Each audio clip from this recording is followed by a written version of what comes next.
अस्सलाम वालेकुम। आप देखते हैं चैप्टर नंबर 6 एमब्रियो में। ये स्टार्ट होता है आपका थर्ड वीक जहाँ स्टार्ट हो रहा है और 8 वीक तक। इसका जो एमसीक्यू में नाम पूछा जाता है वो दूसरा नाम पूछते हैं एम्ब्रियोनिक पीरियड पूछा जाता है। इसका एक और नाम है ऑर्गेनोजेनिक पीरियड। इसमें ऑर्गन से स्टार्ट होती है, ये वाली मेन चीज़ है कि किस वीक से स्टार्ट हो रही है, ऑर्गन बन रहे हैं। तो ये वाला ना वो वीक्स हैं जिसमें ना सबसे ज़्यादा बर्थ डिफेक्ट का चांस होता है। ये वाली जो लाइन है ना आपने ये एमसीक्यूज़ के लिए याद रखनी है। ये वाली जो 2 वर्ड्स हैं, बाकी इसकी 3 लेयर्स बनती हैं, एक्टोडर्म, एंडोडर्म, मेसोडर्म, वो देख लेंगे। लेकिन मेन बर्थ डिफेक्ट यहाँ स्टार्ट होते हैं। उसकी एक रीज़न भी होती है। उसकी रीज़न वैसे मैं बता देता हूँ आपको कि अगर 30 दिन का मार्च में 30 दिन है, मतलब एक मंथ ले लें आप, तो 1 दिन से लेकर 7 तक आपका ना मेंस्ट्रुअल फेज़ होता है। फिर 7 से 14 डे तक ना ओवुलेशन हो चुकी है। अब देखें 14 को ओवुलेशन हो गई और उसके बाद तुम्हें पता है कि 28 पे जाके आगे फिर मेंस्ट्रुएशन होनी है, या अगर इधर कंसीव हो चुका है तो उसके बाद ये मेंस्ट्रुएशन नहीं होगी यहाँ पे। अब देखो खुदा ना खास्ता यहाँ पे कंसीव हो चुका है तो ये डेज चले जाएंगे यहाँ तक ना 14 से 18 तक, ये 2 वीक्स गुजर चुके हैं। अब यहाँ से 28 से आगे तीसरे वीक्स का स्टार्ट होना है। अब औरत को ये नहीं पता कि मैंने कंसीव कर लिया है या मुझे मेंसेस आने, उसके माइंड में होता है कि 28 के बाद मुझे मेंसेस आने हैं। और जब वो अगर खुदा न खास्ता उसने कंसीव किया होता है, मतलब एक अगर उसने कंसीव किया है और उसके माइंड में है कि मुझे मेंसेस आने हैं, तो यहाँ से आगे वो सोच रही होती है कि मुझे मेंसेस आने हैं, और उधर से ना मेंसेस हो जाते हैं, मिस क्योंकि कंसीव हो चुका होता है। तो वो ना कोई ऐसी मेडिसिन लेना शुरू कर देती है कि जिसकी वजह से ना बर्थ डिफेक्ट आ जाते हैं। तो ये वाली मेन चीज़ आपने याद रखनी है कि यहाँ पे बर्थ डिफेक्ट आ सकते हैं, और ये वाली आपने बात बता देनी, क्योंकि यहाँ तक 2 वीक्स पूरे हो जाते हैं और यहाँ से आगे स्टार्ट होना होता है ऑर्गन सेंस से स्टार्ट होनी होती है, और यहाँ से उसके माइंड में होता है कि मुझे मेंस स्टार्ट होंगे। तो ये वाली बात आपने उधर बतानी है वाइवा में। फिर यहाँ से ना 3 लेयर्स बनती हैं ना, एक्टोडर्म, एंडोडर्म, मेसोडर्म, इनके हम डेरिवेटिव देखेंगे।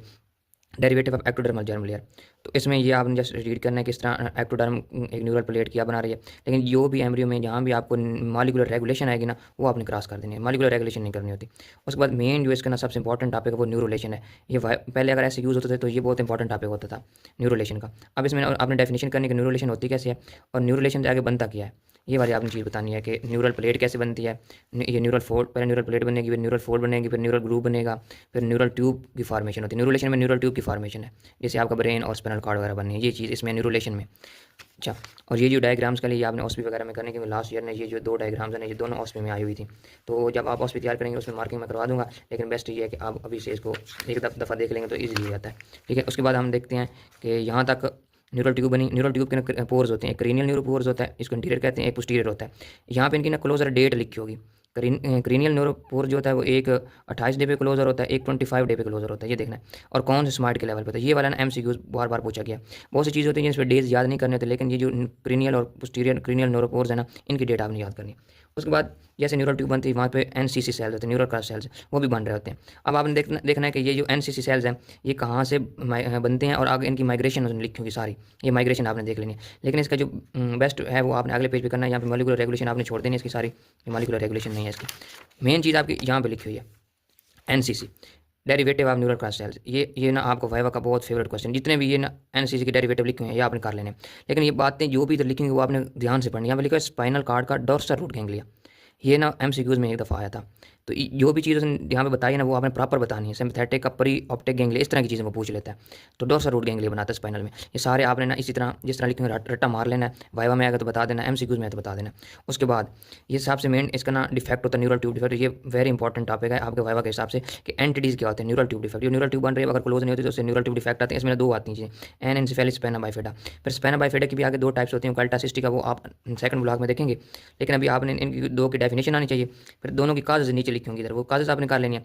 फिर दोनों का ना ट्रीटमेंट लिखा होगा, तो ये ट्रीटमेंट ना वाइवा में पूछा जाता है कि फोलिक एसिड यूज़ करना चाहिए वुमेन को अगर पहली दफ़ा प्रेग्नेंट हो रही है, अगर उसकी हिस्ट्री है या फैमिली हिस्ट्री है या वैसे हिस्ट्री हुई पहले बच्चे में कोई न्यूरल ट्यूब डिफेक्ट हुआ तो उसकी ना आपने ना डोज बढ़ा देनी है।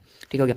उसके बाद जो आपकी ना एक्टोडर्म है उसके ना ये वाला डेरिवेटिव सारे लिखे हुए, ये जितने लिखे हुए ना ये आपने ना वाइवा के लिए कर लेने कि इसके एक्टोडर्म क्या क्या चीज़ें बनाती है आपकी। ठीक है, ये भी एक्टोडर्म की चीज़ें, ये एनसीसी से बन रही हैं, ये वैसे नॉर्मल एक्टोडर्म से बन रही हैं।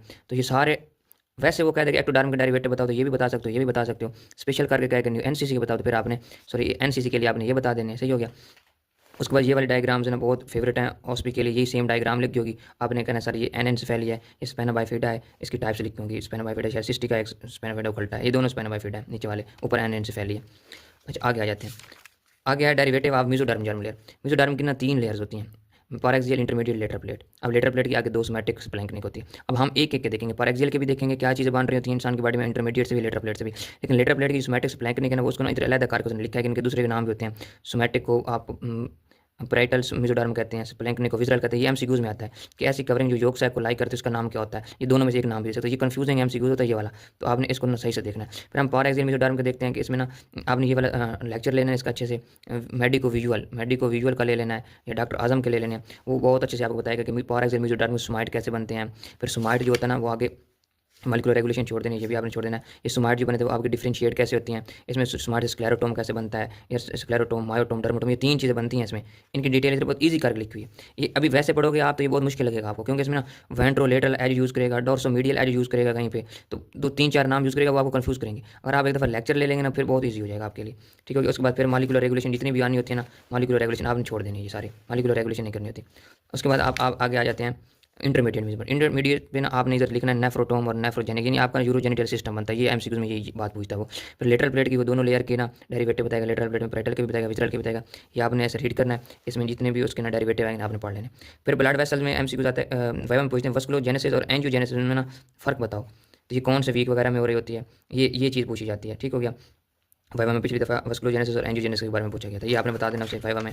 उसके बाद जितनी भी ये मॉलिक्यूलर रेगुलेशन आपने नहीं करनी।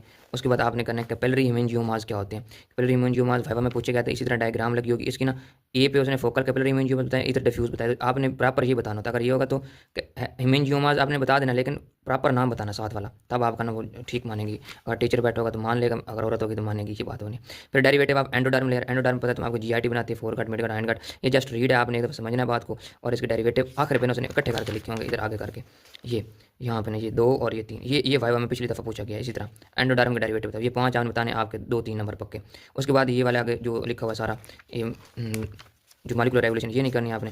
फिर ये आगे वाला ये जो यहाँ स्टार्ट हो रहा है ये आपका ना, सॉरी इधर तस्वीर प्रॉपर नहीं आ रही, यहाँ से आपको जस्ट रीड है। इसमें आपने करना ये है कि क्राउन रम्प लेंथ जो होते हैं ये क्या होती है। ये थोड़ा सा ना इंपॉर्टेंट चीज़ है एमसीक्यूज वगैरह में, क्योंकि जब औरतें अल्ट्रासाउंड वगैरह करवाती हैं तो उसमें ना क्राउन रम्प लेंथ लिखी होती है। आप अल्ट्रासाउंड पे देखें तो ये वाला टेबल आपने रट लेना है, क्योंकि इसकी ना क्राउन रम्प लेंथ की ना डेफिनेशन बतानी कहाँ से कहाँ तक होती है। Vertex scar to mid point between apex of vertex, ये सेम इसी तरह एमसीक्यूज वगैरह में यही लाइन लिखी होगी, आपने CRL ऊपर लगा देना। ठीक है, उसकी ये रट लेनी है कि किस वीक में कितनी क्राउन रम्प लेंथ होती है। इधर mm में दी हुई है, मिलीमीटर में, आगे सेंटीमीटर में दी हुई है, तो आपने एक याद कर लो, आप फिर चेंज भी कर सकते हो। उसके बाद आगे आते हैं, आगे आपका ये बर्थ डिफेक्ट वाला ये आपने जस्ट रीड करना है और यहाँ पे आपका चैप्टर एंड हो जाता है। समरी अगर आप पढ़ना चाहते हैं, समरी में एक्टोडर्म के फिर डेरिवेटिव लिखेंगे, इस तरह मेसोडर्म के भी एंडोडर्म के भी, तो ये चैप्टर आपके एंड होता है।